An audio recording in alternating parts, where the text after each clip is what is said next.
Will and Grace creators on how a revival is an antidote for our times. It's been 11 years since Will and Grace, not to mention Jack and Karen, delivered their last laughs on NBC. But the timing couldn't be better for the revival, which debuts tonight, creators Max Mutchnick and David Kohan tell Variety. I actually think that is what the appeal of what the show is right now, this whole sense of I want to be back on comfortable solid ground with characters that I'm familiar with, that I know, that I want to laugh with, says Kohan. Because I'm anxious right now. This is an anxious time. And this is an antidote to that. NBC is so confident in the series, it has already been renewed for a second season. We had a pretty successful table read, and NBC Entertainment Chair Bob Greenblatt felt good about the way it was sounding, says Mutchnick. That table read also proved to the producers that the cast's chemistry was absolutely intact, even after a decade apart. They opened up a script that they had not rehearsed as a unit, and read that thing cold in front of the studio and network, recalls Mutchnick, and there was the show again. You heard an episode of Will and Grace for the first time in 11 years. It was an awesome feeling. Adds Kohan, you think you know what the actors are going to bring, having worked with them for all of those years, and I find myself laughing. It's so unexpected what they bring to particular lines, particular moments. You don't know what they're going to do. It was the election video that the foursome filmed last fall that ignited the drive to bring the show back. We had less than 2 days to make that thing and they were on point hour one, says Mutchnick. That was something else. It really made us feel good about the idea of doing this when Bob came to us and said, "Do you want to do this?" The producers say they had no trouble channeling those iconic voices once again. It's kind of in all of our bones at this point, the actors and writers as well, says Kohan.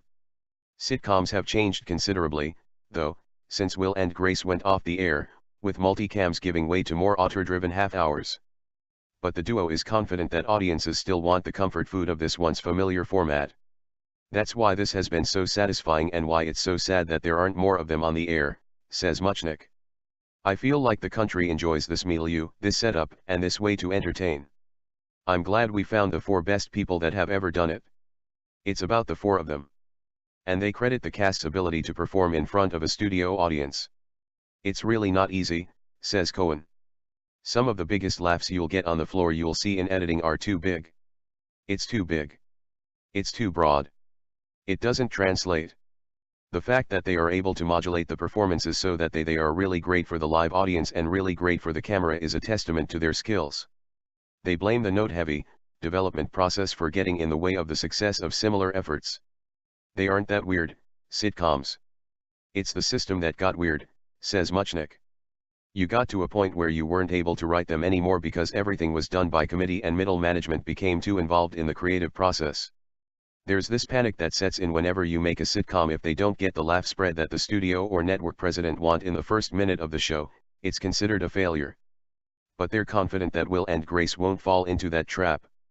I think this is the sitcom to be working on, says Mutchnick.